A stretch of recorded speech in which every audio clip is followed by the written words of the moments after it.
Philippine National Police pinaigting ang security monitoring bago ang pagsisimula ng impeachment trial sa Senado. Impeachment trial posibleng tumagal hanggang February 2027 ayon kay Senate President Sherwin Gatchalian.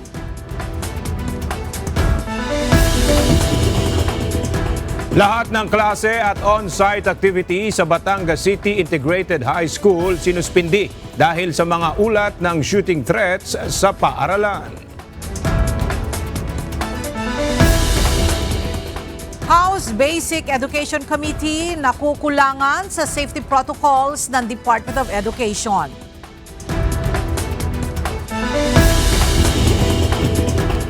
Resigned Ateneo Blue Eagle coach Tab Baldwin dumating na sa tanggapan ng Department of Labor and Employment para sa pagdinig sa kanyang work status sa Pilipinas. Department of National Defense naglabas ng matinding pahayag laban sa China hinggil sa pagtutol nito sa posisyon ng Pilipinas kaugnay ng 2016 arbitral ruling sa West Philippine Sea. At naitalang pagkalugi sa Ifugao dahil sa fish kill umabot sa 53 million pesos.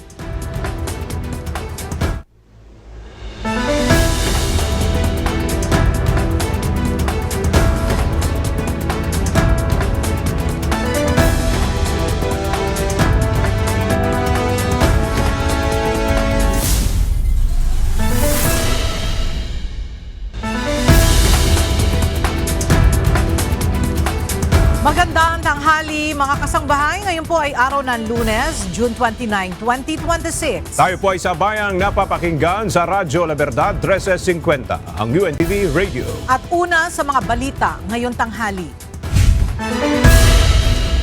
Suspendido ngayong araw, June 29, 2026 ang lahat ng klase at on-site activity sa Batangas City Integrated High School dahil sa mga ulat ng shooting threat sa paaralan. Ayon sa pamunuan, layo ng hakbang na matiyak ang kaligtasan ng mga mag-aaral, guro, kawani at mga magulang. Nakikipag-ugnayan na rin ang paaralan sa mga otoridad at pinayuhan ng publiko na huwag magpakalat ng hindi beripikadong impormasyon, maging mapagmatyag at iulat ang anumang kahinahinalang mensahe o aktibidad. Samantala, maglalabas naman ng panibagong anunsyo ang paaralan kapag ligtas na muling magbalik ang mga klase. Nagbigay na ng direktiba si Pangulong Ferdinand Marcos Jr. para sa mga ahensya ng pamahalaan kaugnay ng sunod-sunod na insidente ng karahasan na kinasangkutan ng mga minor de edad na mag-aaral. Ang detalye mula sa ulat ni Nel Maribo. Binigyan din ni Pangulong Ferdinand Marcos Jr. ang halaga na matiyak ang seguridad ng mga kabataan, lalo na kung sila ay nasa loob ng paaralan. Sa kanyang bagong vlog, nagpahayag ng pag-aalala ang Pangulo sa sunod-sunod na insidente ng karahasan na kinasangkutan ng mga estudyante. Ang pinakamalagim ay ang nangyaring pamamaril sa San Jose National High School sa Tacloban City, kung saan 3 estudyante ang nasawi at marami ang nasugatan. Hindi lamang bilang Pangulo ang aking pananalita, kundi bilang isang ama, bilang kapwa Pilipino, at bilang isang taong lubos na nag-aalala sa kaligtasan ng ating mga anak. Kaugnay nito ay natasan na ni Pangulong Marcos ang mga kinaukulang ahensya ng pamahalaan na paigtingin ang mga ipinatutupad na seguridad sa mga eskwelahan. Kaya naman, inatasan ko ang ating mga ahensya sa edukasyon, kapulisan, kalusugan at lokal na pamahalaan na higit pang palakasin ang mga hakbang para sa kaligtasan ng mga mag-aaral sa buong bansa. Dapat anyang manatili ang mga paaralan bilang mga lugar kung saan natututo ang mga bata, tinutupad ang kanilang mga pangarap at nauhubog ang kanilang mga kakayahan. At hindi mga lugar kung saan nangangamba ang mga magulang para sa kaligtasan ng kanilang mga anak. Nanawagan naman si PBBM sa mga magulang na bantayan rin ang kanilang mga anak. Sa mga magulang naman, huwag maliitin ang halaga ng isang simpleng pag-uusap kasama ang inyong anak. Minsan, ang pinakamahalagang proteksyong maibigay natin sa ating mga anak ay ang ating oras, atensyon at pag-unaw. May iniwang mensahe rin ng Pangulo sa mga kabataan. Sa bawat estudyanteng nanonood ngayon, mahalaga ang inyong buhay. Mahalaga ang inyong mga pinagdadaanan. At ang paghingi ng tulong ay hindi kailanman tanda ng kahinaan. Nel Maribuhok, UNTV News and Rescue, Diyos ang aming sandigan, serbisyo publiko ang aming pinahalagahan. Ipinag-utos na ng Department of Education ang paggamit ng multi-layered security strategy sa lahat ng pampublikong paaralan sa ilalim ng nationwide school safety campaign. Ito ay bilang bahagi ng mas pinaiigting na hakbang laban sa mga banta sa seguridad sa mga paaralan. Sa pamamagitan nito, gagamitin na ang public schools ng handheld metal detectors, pag-update ng emergency drills at pagpapalakas ng mga confidential reporting mechanism para sa bullying at iba pang mga insidente ng karahasan sa loob ng eskwelahan. Ayon sa DepEd, layunin itong maiwasan na maulit ang mga insidente ng karahasan sa loob ng mga paaralan at mapanatili itong isang ligtas na lugar para sa lahat ng mga mag-aaral.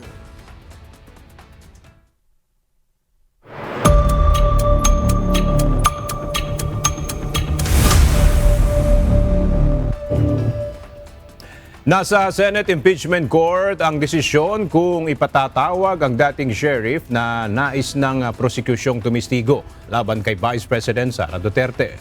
Samantala, itinuturing naman ng prosekusyon na ang mismong mga binitawang pahayag ni VP Duterte laban sa Pangulo, First Lady at dating House Speaker ang pangunahin nilang ebidensya laban sa pangalawang Pangulo para sa articles na grave threats at inciting to sedition.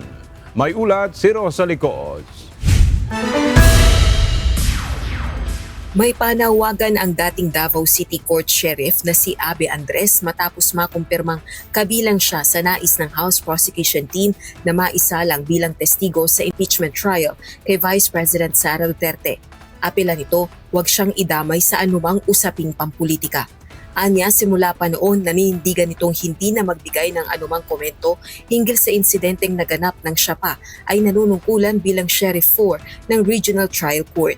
Si Andres ang court sheriff na sinuntok ni VP Duterte nang ito pa ang alkalde ng Davao City sa kasagsagan ng kaguluhan sa demolisyon ng mga bahay sa lungsod. Nauunawaan naman ng prosekusyon ang nararamdaman ni Andres. Subalit ayon kay House Impeachment Trial spokesperson at Lanao del Sur 1st District Representative Sia Alonto Adjo, nasa Senate Impeachment Court ang desisyon kung ipatatawag ba si Andres. The court has that discretion to issue invitation and subpoena. And kung naka-issue naman po ang korte ng subpoena doon sa mga potential witnesses, sabi ko nga po, personal choice is already immaterial. Kasi the court is exercising their constitutional duty to try and decide the case. Kabilang si Andres sa mga bagong testigo ng prosekusyon laban kay Vice President Sara Duterte. Ayon naman sa House Impeachment Trial legal spokesperson na si Attorney Benjamin Tolosa Jr., hindi na kailangan ng star witness sa article na grave threats at inciting to sedition. Ito ay dahil mismo nga mga pahayag na ng Vice Presidente ang makapagpapatunay ng kanilang aligasyon. We don't need any star witness here, to be quite frank, no? Because ang witness na ho dito siguro is mismo ang respondent na ho, no? if you could put it in simple terms, no? Dahil kitang-kita naman ho doon sa mga video footages na which was made publicly available, no? Yung subject utterances niya. So hindi na ho namin kailangan mag-present up pa ng ibang witness to prove those matters. Samantala, hindi naman absolute ang freedom of speech ni VP Duterte. Tugon ito ng House Prosecution Panel matapos igiit ng kampo ng pangalawang Pangulo na freedom of expression o kalayaan sa pagpapahayag ang binitiwang pahayag ng pangalawang Pangulo laban sa Pangulo, First Lady at dating House Speaker. Ayon sa defense team ni VP Duterte, pagkontra sa mga pulisya ng administrasyon ni Pangulong Bongbong Marcos ang mga pahayag ng Vice Presidente. All freedom are also subject to some regulation. One cannot go around the streets accusing anybody of something without the necessary consequence of that action, either verbally or acted upon. Sinabi niya sa presidente, sa unang ginang, no? At saka sa former speakers. I think for someone who has that who enjoys a certain privilege, influence, and following. We should also take that into consideration. Na hindi mo po pwedeng hindi bigyan ng seriousness itong threat. Sa July 6 na ang umpisa ng paglilitis kay VP Duterte kung saan inaasahan ang paglalatag ng mga ebidensya at pagpresenta ng mga testigo ng prosekusyon laban sa pangalawang Pangulo. Rosa Licoz, UNTV News and Rescue. Diyos ang aming sandigan, serbisyo publiko ang aming pinahahalagahan. Pinaigting pa ng Philippine National Police ang security monitoring bago ang pagsisimulang impeachment trial sa Senado. Ito'y upang masiguro na hindi mauuwi sa karahasan ang pagsisimula ng gagawing paglilitis kay Vice President Sara Duterte. Mula sa Camp Crame, may report si Leia Ilagan live. Leia, mayroon ba silang namomonitor na banta? Magandang tanghali sa iyo, Ella. Sa ngayon, wala pa namang namomonitor na seryosong banta ang pambansang pulisya sa impeachment trial na gagawin sa Senado laban kay Vice President Sara Duterte na mag-uumpisa sa July 6. Ngunit nais ng pinuno ng PNP na masigurong walang makalulusot para samantalahin ang pagkakataon upang maghasik ng karahasan. Kaya naman ngayon pa lamang, pinalakas na ng PNP ang kanilang intelligence monitoring. Inatasan na din ni PNP Chief Police General Jose Melencio Nartates Jr. ang intelligence at operational units na magsagawa ng masusing threat assessment at mahigpit na pagbabantay. Ito'y upang matiyak ang mapayapa, maayos at ligtas na pagdaraos ng impeachment trial. Bagamat wala pa umanong namomonitor na banta kaugnay ng impeachment proceedings, nananatili naka-heightened monitoring ang PNP at handang tugunan ang anumang posibleng banta. Kabilang sa tinututukan ng PNP ay ang posibleng extremist activities, public disturbances at misinformation campaigns na maaaring magdulot ng karahasan.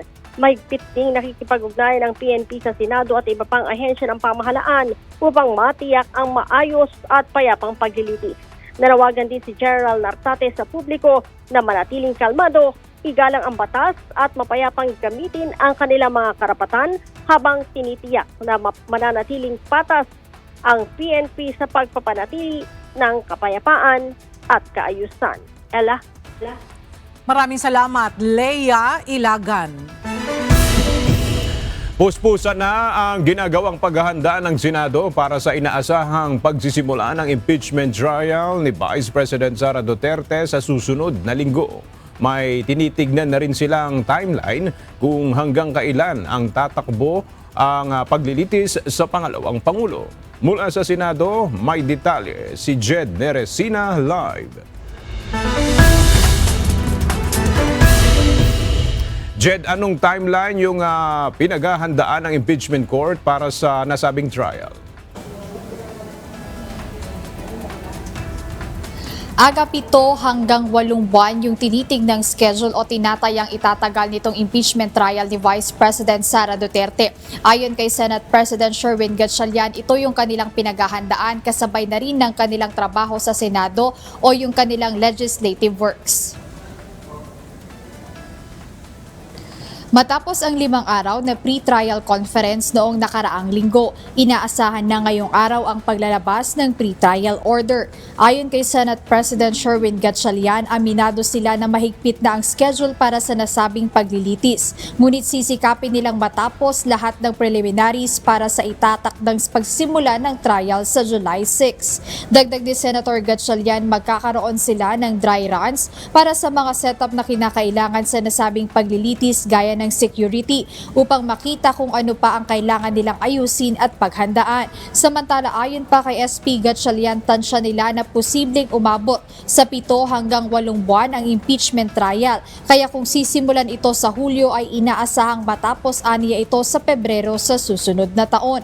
Dahil dito, sasabay talaga ang trial sa legislative works ng Senado. Unang-una na ang budget season sa darating na Agosto. Gayunpaman, tiniyak niya na pinag-aaralan na nila nila kung paano mapapabilisan ang impeachment trial, kaya't balak nilang konsultahin ang House Prosecution Panel at Defense Team para rito, lalo na at nasa 10,000 ebidensya ang nakatakdang ipresenta sa paglilitis ng pangalawang Pangulo.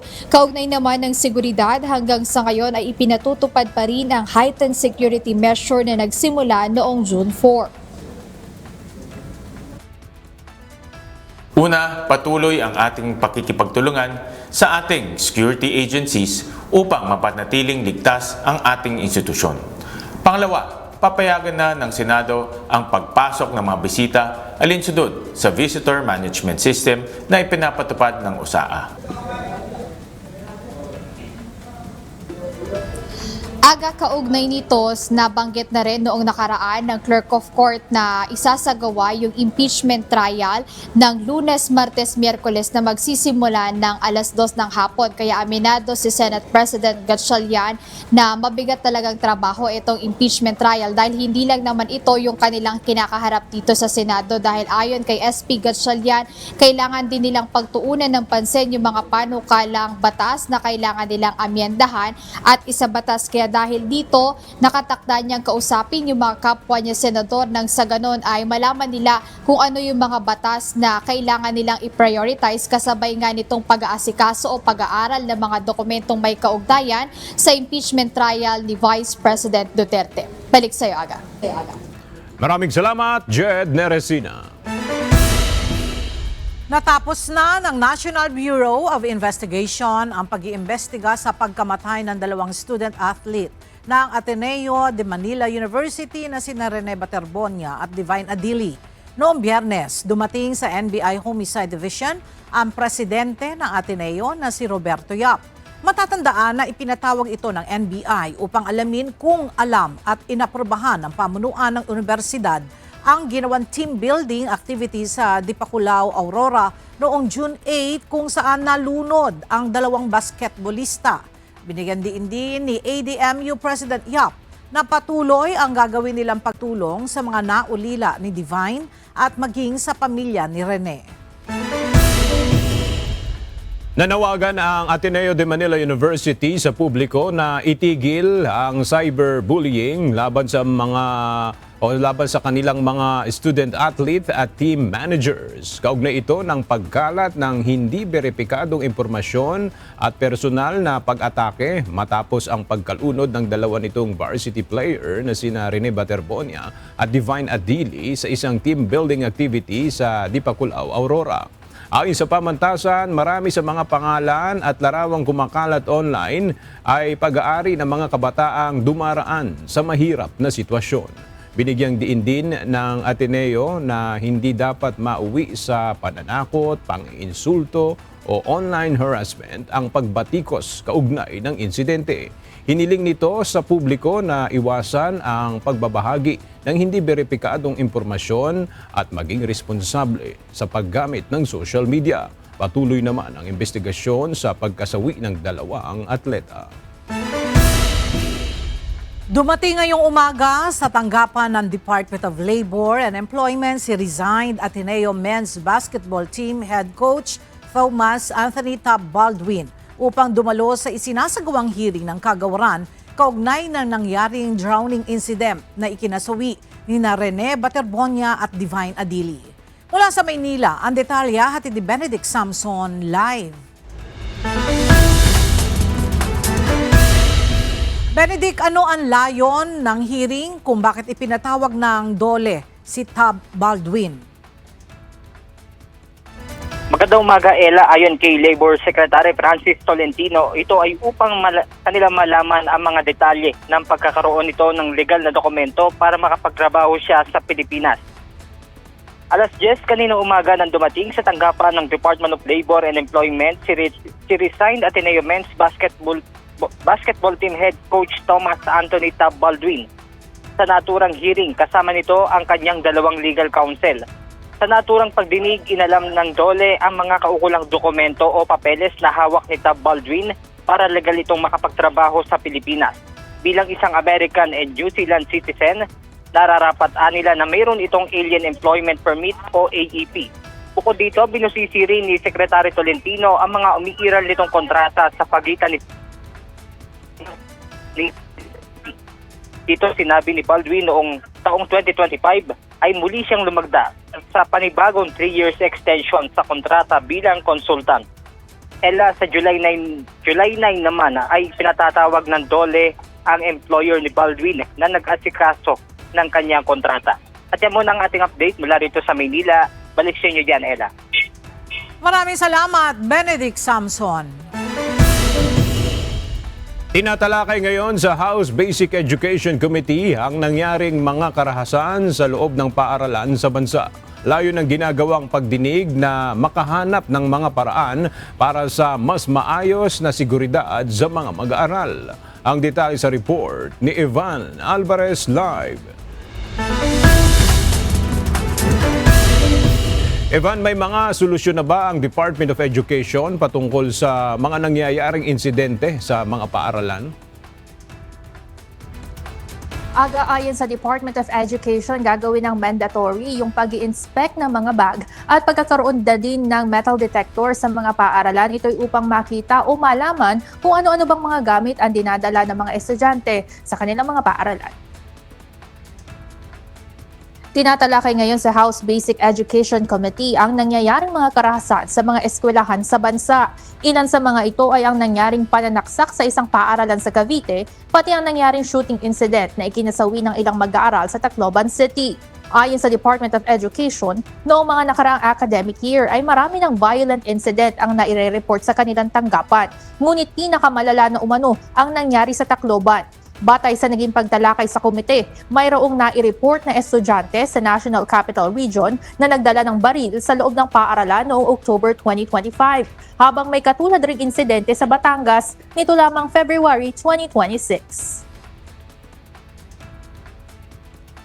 Noong February po, nag-issue po tayo ng policy yung SMLE, yung Ensuring Safe and Motivating Environment po. Doon po dinefine yung mga safety protocols po, Mr. Chair. Despite that, may nangyaring Tacloban incident. So saan saan nagkulang? Nakuha niyo po, pasensya na po, no? Because maganda yung plano niyo ngayon, moving forward, may reporting mechanism na kayong gagawin. Pero, apparently, meron na palang incidents dati pa na nangyayaring ganito. Ayon sa Department of Education, noong inisyu ang memorandum ay nagsagawa sila ng orientation sa mga paaralan. Ngunit bunsod na nangyaring Tacloban shooting incident, mas ipaprioridad umano ngayon ang seguridad ng mga estudyante. Kung dati rin anila na random lamang ang inspeksyon sa mga paaralan, ngayon ay gagawin na itong mandatory at maglalagay na rin ng metal detectors sa bawat eskwelahan para masigurong walang maipapasok na mga baril o katulad na armas sa loob ng school premises. Yung pong response po kasi namin, Mr. Chair, yun na po yung inisyo namin ng February. So, kailangan lang po talagang i-strengthen yung implementation po ng policy. So in other words, kulang talaga yung response ng February? Yes or no? Or Baka kulang lang, kailangan lang po palakasin pa yung pag-i-implement palakasin, po. strengthen lang. Opo. Aga, patuloy ang pagdinig sa House Basic Education Committee ngayong umaga at isa rin sa tinitingnan ng komite at nais matalakay ay kung meron ding bang mga security measures na ginagawa ang Department of Education para naman sa mga online threats. Yan muna ang update mula rito. Balik sa inyo dyan. Aga. Maraming salamat, Ivan Alvarez. Tinuligsa ni dating Congressman Mike Defensor ang reklamong isinampa ng National Bureau of Investigation laban sa kanya sa Pasig City Prosecutor's Office. Ayon kay Defensor, mas mauuna pa siyang makukulong kumpara sa mga sangkot sa korupsyon at magnanakaw sa kaban ng bayan. Dagdag pa ng dating mambabatas, wala pang naipakukulong ang NBI na individual na sangkot sa katiwalian. Ngunit agresibo ang ahensya sa mga nagsasalita ng laban sa pamahalaan. Ikinagalit din ni Defensor ang pagdamay maging sa kanyang anak na kahit pa ito ay corporate secretary lamang ng kanyang kumpanya. Hindi pinagbigyan ng Sandigang Bayan 6th Division ang motion for partial reconsideration na inihain ng kapwa-akusado ni former Congressman Zaldico na si dating Department of Public Works and Highways Mimaropa Regional Director Gerald Pacanan. Ito ay para sa nauna nang hindi na pagbigyang hiling na mag-inhibit o umatras sa pagdinig ng kaso ang mga mahistrado ng 6th Division. Ayon sa kampo ni Pakanan, nagpakita umano ang mga hukom ng partiality o pagiging bias dahil sa mga sunod-sunod na hindi paborableng desisyon na inilabas ng mga ito. Ngunit ayon sa ruling ng Anti-Graft Court, walang sapat na batayan ang hiling ng akusado. Paliwanag ng 6th Division, ang itinuturing nitong hindi paborableng ruling o resolusyon ay hindi sapat na ebidensya ng pagiging bias o prejudice ng mga hukom. Binigyang diin ng korte na walang naipakitang patunay si Pakanan na ang mga naging pasya ng 6th Division ay batay sa ibang dahilan maliban sa ebidensya, umiiral na batas, rules of court at jurisprudence. Inaprobahan ng International Criminal Court o ICC ang kahilingan ng prosecution na i-freeze ang perang nakumpiska kay dating Pangulong Rodrigo Duterte nang siya ay arestuhin noong Marso ng nakaraang taon. Iniutos din ng korte sa ICC registry na magsumite ng inventaryo ng mga gamit na nakuha mula kay Duterte. Hindi tinukoy ng ICC kung magkano ang halaga ng mga perang nakuha sa dating Pangulo. Tutol naman ang depensa sa kahilingan ng prosekusyon na ma-access ang mga susing nakumpiska kay FPRRD at tinawag din na fishing expedition ang hiling ng prosekusyon. Manatili po kayong nakatutok sa UNTV. Magbabalik ang C-News. Nagbabadyang tumaas muli ang presyo ng langis ngayong linggo kasunod ng panibagong umiinit na labanan sa pagitan ng Amerika at Iran. Batay sa ilang oil industry players, maaring tumaas ng piso ang kada litro ng diesel, habang 2 piso kada litro naman ang inaasahang magiging dagdag sa presyo ng gasolina. Samantala, posible ring tumaas ng mahigit sa piso ang kada litro ng kerosene. Mamaya, nakatakdang i-anunsyo ng Department of Energy ang final oil price adjustment na magsisimulang ipatupad bukas, araw ng Martes, June 30. May rollback na 12 pesos per kilogram ang mga Petron Gasol at Fiesta Gas simula ngayong araw, June 29. Inanunsyo ito ng Petron Corporation sa kanilang official page. Ang naturang rollback ay epekto ng pagbaba ng contract price sa pandaigdigang merkado. Simula Miyerkules, July 1, tataas ang toll para sa mga motoristang dumaraan sa South Luzon Expressway o SLEX, gayon din sa Southern Tagalog Arterial Road o Star Toll Plaza. Ayon sa Toll Regulatory Board, ito ang ikalawang tranche ng inaprubahang consolidated petitions mula taong 2018, 2020, 2022 at 2024. Sa ilalim ng bagong toll hike, magiging 137 pesos na ang toll para sa first class vehicles, 274 pesos kung second class at 411 pesos naman kung third class ang sasakyan para sa mga motoristang dadaan sa SLEX mula Alabang hanggang sa Calamba.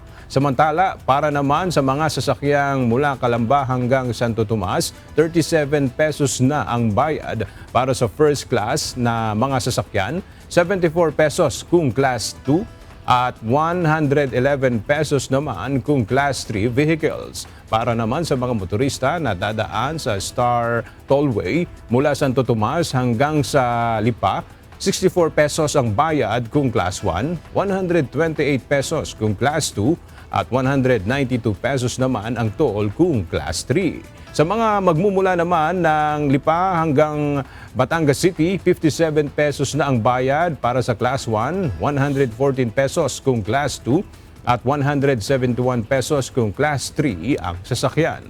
Habang ang mga dadaan naman mula Santo Tomas hanggang Batangas City, 121 pesos ang Class 1, 242 pesos kung Class 2 at 363 pesos ang bayad kung Class 3 ang sasakyan.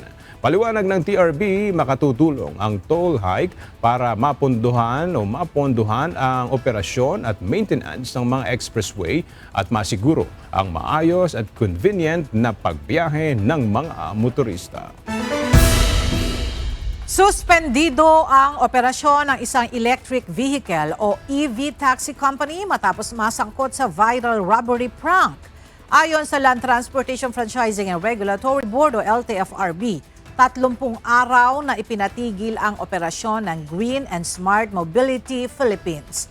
Ito ay matapos ang insidente kung saan ang isa sa kanilang driver ay nakisali sa vloggers na nagsagawa ng peking robbery prank na kumalat online. Sa viral video, makikitang inanunsyo ng driver ang umano'y heist habang sinamahan siya ng 2 vlogger na umakto bilang mga magnanakaw. Ayon kay LTFRB Chairperson Attorney Vigor Mendoza, ang prank ay nagpapadala ng maling mensahe na delikado ang pag-commute sa bansa. Maglalabas ng show cause order ang LTFRB laban sa kumpanya at sa may-ari ng EV taxi. Tiniyak ni Mendoza na may kaukulang disciplinary measures na ipatutupad.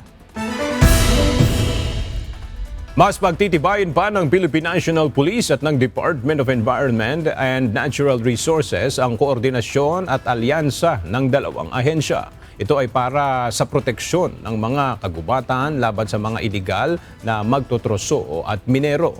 Nitong Sabado, 3 minero ang naaresto sa Barangay Bahi sa Barobo, Surigao del Sur matapos mabigong magpakita ng mga kinakailangang permit sa pagsasagawa ng pagpimina. Ayon kay PNP Chief Police General Jose Melencio Nartates Jr., na-recover mula sa mga nadakip na suspect ang mga kagamitang nagkakahalaga ng 5 milyong piso, kabilang ang mga water pump at isang backhoe. Handa rin ang PNP na magbigay ng regular na pagsasanay para sa mga forest ranger at tumulong sa pagtatag ng mabilis na linya ng komunikasyon laban sa mga iligal na magtutroso at minero. Sa layuning mapalakas ang lokal na turismo, isang bagong kampanya ang inilunsad ng Department of Tourism. Kaalinsabay nito ay bumuo din ang DOT ng isang online platform kung saan maaaring makakuha ang mga turista ng hanggang 70% na diskwento sa local tourism. Narito ang balita ni Asher Cadapan Jr. Discover More to Love.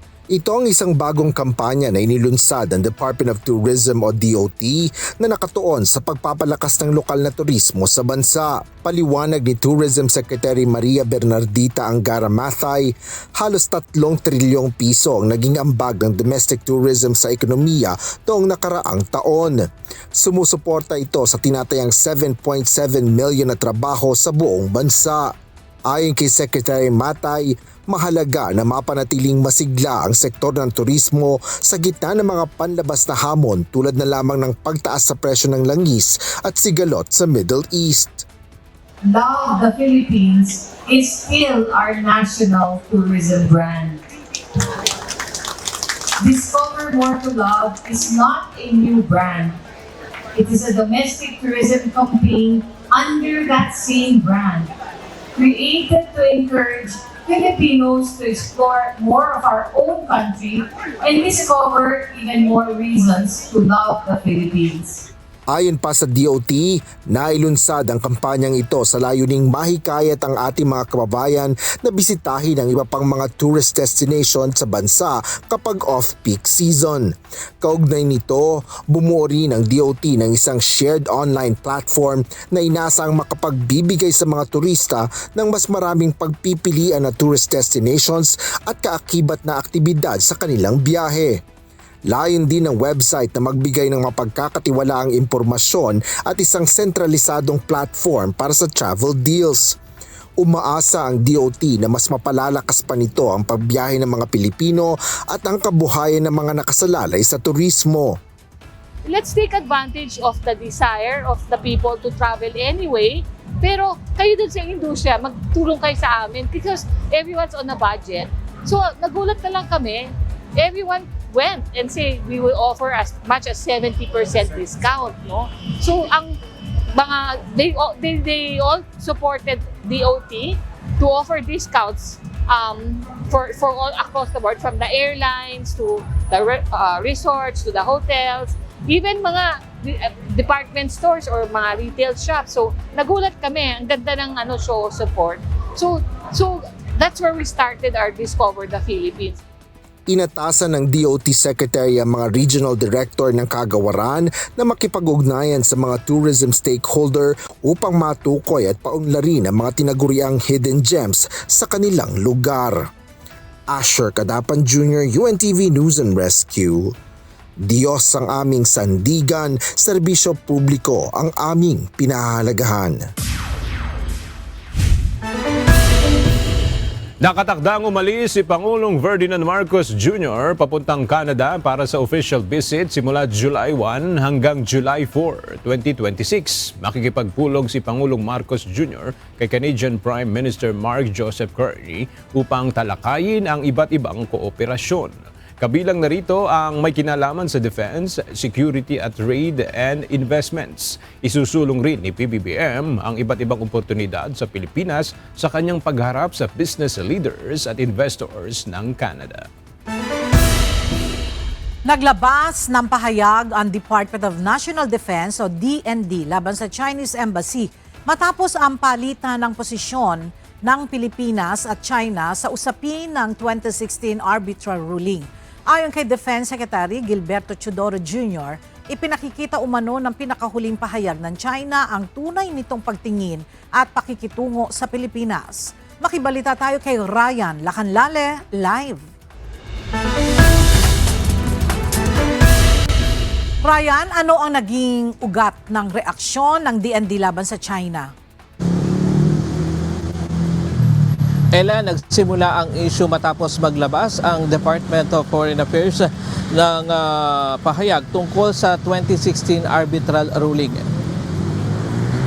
Ayon sa DFA, pinal at may bisa ang 2016 arbitral award dahil ito ay inilabas ng yung close na kapwa nilandaan ng Pilipinas at China. Binigyan DFA ng dito po mabilang gato walang bisa ang posisyon. Sugo naman ang ito hindi nila dinala ang 2016 nila ang arbitration na isang proseso ng paghalong politika at pinilit na ang alitan ay dapat maanin sa direktang pag-uusap ng Pilipinas at China. Ayon pa sa Embahada ng China, hindi nagbabago ang desisyon ng kanilang mga pag-aangkin sa South China Sea. Dahil dito, naglabas ng pahayag si Defense Secretary Gilberto Teodoro Jr. Ayon sa kalihim, ang mensahe ng Chinese Embassy ay nagpapakita umano na hindi tapat at magkaiba ang sinasabi sa ginagawa ng China.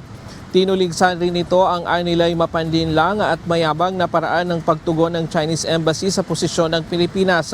Ayon pa kay Teodoro, hindi kapanipaniwala ang mga paliwanag ng China kaya idinadaan umano ito sa matinding pagtutol at pagbatikos. Sa darating na July 12, gugunitain ng Pilipinas ang ika-10 anibersaryo ng pagkapanalo nito sa 2016 Arbitral Award kaugnay ng usapin sa West Philippine Sea na pumabor ang desisyon sa Pilipinas kung saan idiniklara ng Arbitral Tribunal na walang legal na batayan ang tinatawag na 9-dash line na ginagamit ng China bilang batayan sa malawakan nitong pag-aangkin sa South China Sea. At yan muna ang latest mula dito sa Quezon City. Balik sa iyo, Ella. Maraming salamat, Ryan Lacanlale. Inaresto ng mga otoridad ang 10 mga dayuhan sa Siargao matapos na lumabag sa immigration law. Makibalita tayo kay Dante Amento live. Dante, anong mga nationality niyang mga naarestong dayuhan at ano yung pakay ng mga yan sa pagpunta nila dito sa Pilipinas? Magandang tanghali, aga na aresto nga ng Bureau of Immigration o BI sa isang operasyon ang 10 dayuhan sa iba't ibang bahagi ng Siargao Island dahil sa paglabag sa immigration laws ng Pilipinas. Ayon kay Immigration Commissioner Joel Anthony Viado, ang pagkilos ay bunsod ng mga ulat mula sa mga lokal na residente at may-ari ng negosyo tungkol sa mga dayuhang illegal na nagtatrabaho at nananatili sa isla.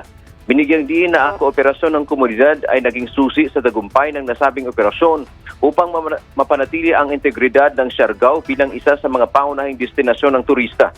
Kabilang sa naaresto ay 4 na Israeli na natuklasang overstaying, nagtatrabaho ng walang kaukulang visa at permit, kaukulang dokumento at pagiging undesirable alien.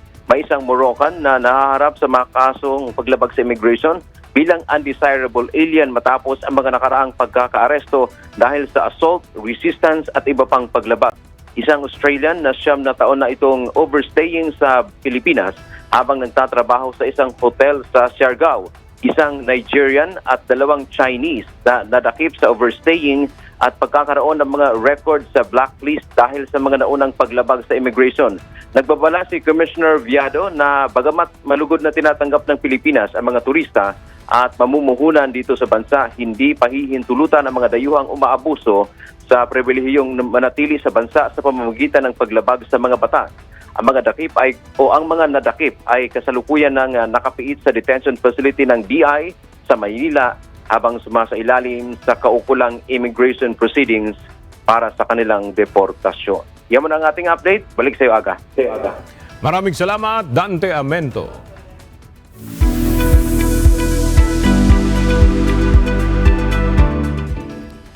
Mataas ang tsansa na maging bagyo sa loob ng 24 oras ang low pressure area na minomonitor ng Pag-asa sa loob ng Philippine Area of Responsibility o PAR. Sa update ng State Weather Bureau ngayong alas 10 ng umaga, nasa layong 390 kilometers sa silangan ng Giwan, Eastern Samar ang LPA. Inaabisuhan ng Pag-asa ang publiko na patuloy na i-monitor ang lagay ng panahon. Nagsuspindi ng pasok sa eskwelahan at trabaho sa gobyerno simula mamayang alauna ang ilang mga bayan sa lalawigan ng Biliran. Ngayong araw, bunsod ito ng low pressure area na nasa loob ng PAR. Kabilang dito ang mga bayan ng Naval at Culaba. Ang Biliran Province State University nag-anunsyo na ng kanselasyon ng kanilang klase. Ipinaubaya naman ng mga LGU sa mga pribadong sektor kung magpapatupad din sila ng suspensyon ng trabaho.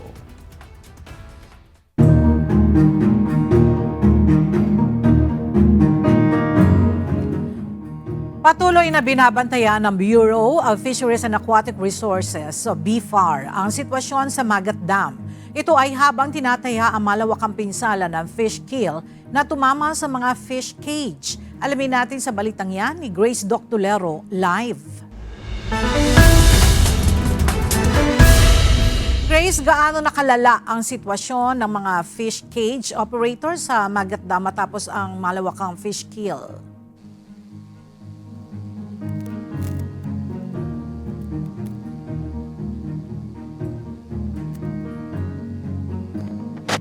Grace? Alright, balikan po natin ang pag-ulat niya ni Grace Doctolero. Ipatutupad ngayon ang total ban sa paggamit ng cellular phone sa loob ng mga paaralan sa bayan ng Dumanhog sa Cebu. Mas hihigpitan na rin ang pagpapatupad ng curfew sa mga menor de edad bilang karagdagang seguridad matapos ang nangyaring pamamaril sa isang paaralan sa Tacloban. May ulat si Gladys Tuabi. No cell phones allowed in schools, be it elementary, high school sa atuang lungsod sa Dumanhog. No more cell phones inside the school premises. Mahigpit nang ipagbabawal ang pagdadala ng mga cellular phones ng mga estudyante sa loob ng mga paaralan, pribado man o pampublikong paaralan sa Dumanhog, Cebu. Sa halip, bawat magulang ay kailangang mag-register sa paaralan at ibigay ang kanilang mga impormasyon upang agad na matawagan sa panahon ng emergencies. Upang masiguro ang seguridad at kaligtasan ng mga estudyante, mga guro at school staff, may magbabantay ng security personnel 24 oras. Ang atong munisipyo cannot afford to hire security guards. That's why we have watchmen, but we will call them security force sa Dumanhog or security personnel. But we will also seek the assistance, tabang, suporta sa atuang mga barangay officials, especially sa mga tanod. All students must submit to inspection. No inspection, no entry. We will be strict sa kanang daladalag motor sa mga minor o walay lisensya. Wala na i-drive, di na makadrive, walay lisensya, no? Underage. Kailangan ding dumaan sa inspeksyon ang lahat ng mga mag-aaral bago makapasok. Anumang makikitang matatalim na bagay, deadly weapons, at mga bagay na maaring pagmulan ng gulo ay kukumpiskahin. Kasama rin sa mga babantayan ang mga minor de edad at walang lisensya na magdadala ng mga motor. Kaugnay nito, mas mahigpit nang ipatutupad sa Dumanhog, Cebu ang curfew para sa mga minor de edad. Ang curfew hours para sa mga grade 10 students pababa ay mula alas 8 ng gabi. Alas 10 ng gabi naman ang simula ng curfew para sa mga 18 years old pababa. Lahat ng mga residente sa Dumanhog, Cebu na edad 21 pababa ay bawal na ring bumili ng mga nakalalasing na inumin at sigarilyo. Ang mga establishmento o tindahang malalamang lalabag nito ay pananagutin. Ayon kay Dumanhog Mayor Gongon Gika, ang mga pulisiyang ito ay naglalayong maturuan ng disiplina ang mga kabataan at mapanatiling ligtas ang kanilang bayan.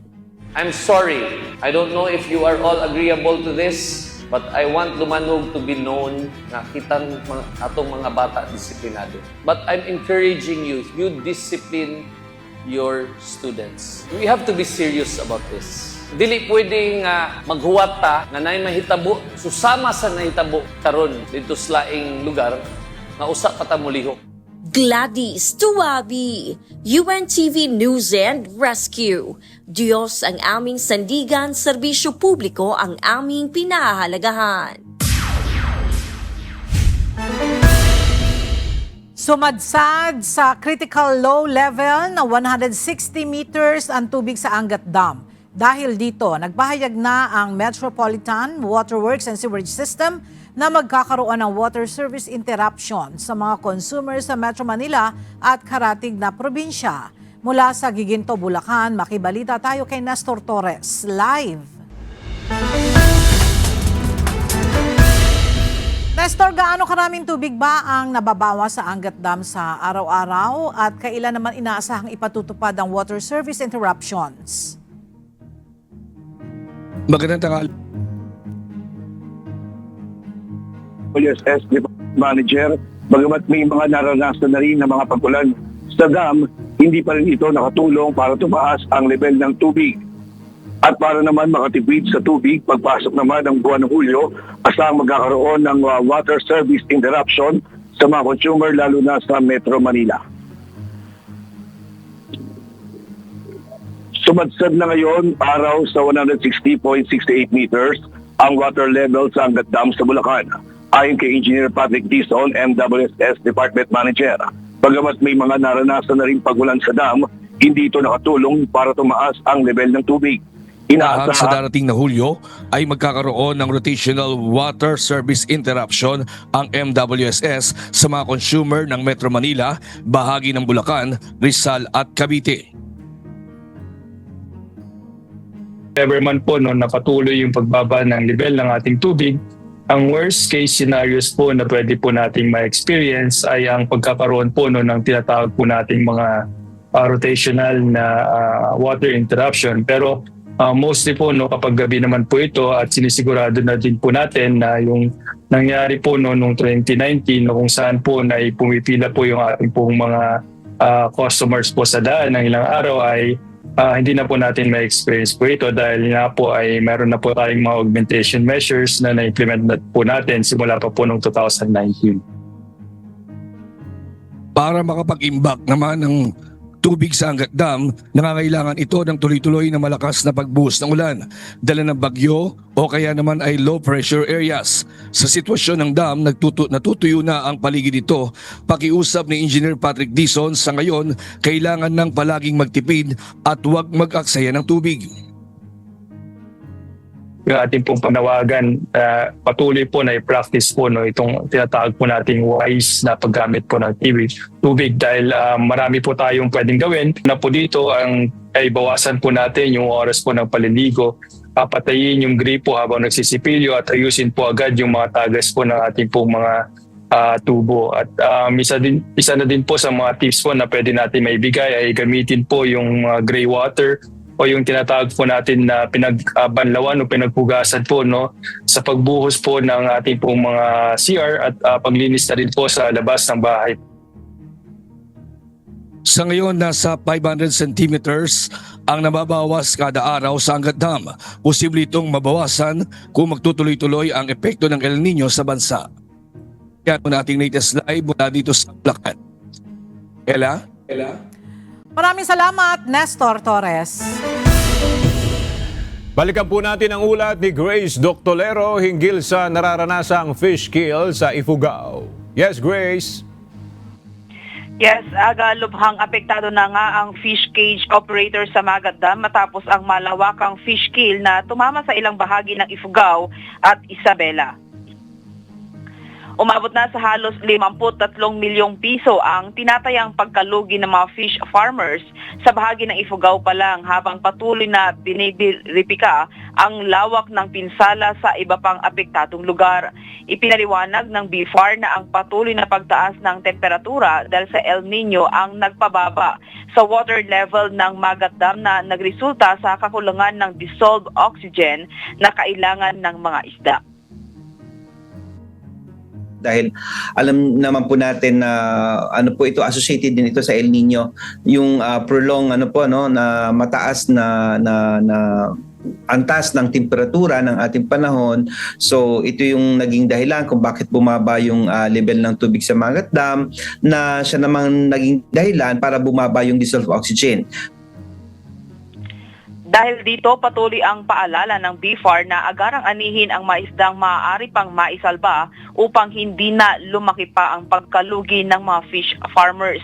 Pero sa kabila ng mga paalala, hindi pa rin nakokolekta ang maraming patay na tilapia dahil sa kakulangan ng manpower ng mga fish cage operator.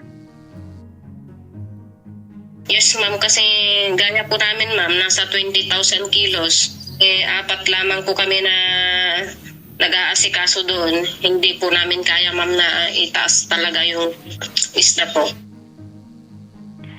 Nagbabala rin ang BFAR na hindi dapat kainin ang mga tilapiyang lumutang na dahil sa posibleng delikado na ito sa kalusugan.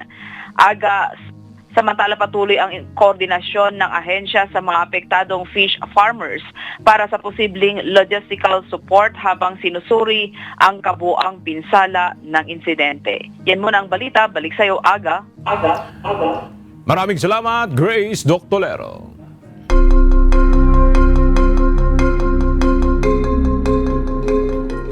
Tinarget na US Central Command ang iba't ibang lokasyon sa Iran ilang araw mula nang lagdaan ni US President Donald Trump ang kasunduang pangkapayapaan. Ito ay matapos na umatake ang isang one-way drone ng Iranian forces na tumama sa MT Kiku, isang Panama flag tanker. Sa Truth Social, binigyan diin ni US President Donald Trump na hindi na iiral ang Islamic Republic of Iran kung magpapatuloy ito sa umunoy paglabag sa kasunduan. Bilang ganti, nagpakawala umano ang Iran ng ballistic missiles at drones sa 8 pangunahing infrastruktura sa Ali Al Salem Base sa Kuwait at 5th Naval Fleet sa Port Salman, Bahrain. Iginit din ng Iran na nilabag na US ang kasunduan dahil sa patuloy na pag-atake ng Israel sa Lebanon, isang kondisyon na dapat ay kasama sa kapayapaan. Nagbabala rin ng Iran na maaaring tuluyang masira ang anumang progreso sa naturang kasunduang pangkapayapaan. Naaresto na ng Federal Bureau of Investigation o FBI ang umano'y utak sa isa sa pinakamalaking fraud scandal sa kasaysayan ng Estados Unidos. Ayon kay FBI Director Kash Patel, nahuli sa Somalia si Abdiker Adla na tinaguriang ringleader ng grupong Feeding Our Future. Sila ang sinasabing nasa likod ng $250 million scam na nangalap ng pondo para sa pagkain ng mga mahihirap na Amerikano. Sa halip na mapunta sa mga nangangailangan, ginamit umano ang pera sa pagbili ng mamahaling sasakyan at mansyon. Ang operasyon ay bahagi ng mas malawak na investigasyon sa grupo kung saan sa ngayon mahigit 70 na ang naaresto kaugnay ng kaso. At sa ating pong iiwang mga salita ng Diyos na ating sandigan mula sa Aklat ng Mateo, Kapitulo 15, versikulo 18 na nagsasabi, "Datapwat ang mga bagay na lumalabas sa bibig ay sa puso nanggagaling at siyang nangakakahawa sa tao. At yan ang mga balitang aming tinutukan at inaksyonan. Dahil sa aming pagbabalita, una ang pagkalinga sa kapwa. UNTV C News, may balita saan mang panig ng daigdig. At dito sa UNTV, Diyos ang aming sandigan, serbisyo publiko ang aming pinahahalagahan. Magandang tanghali.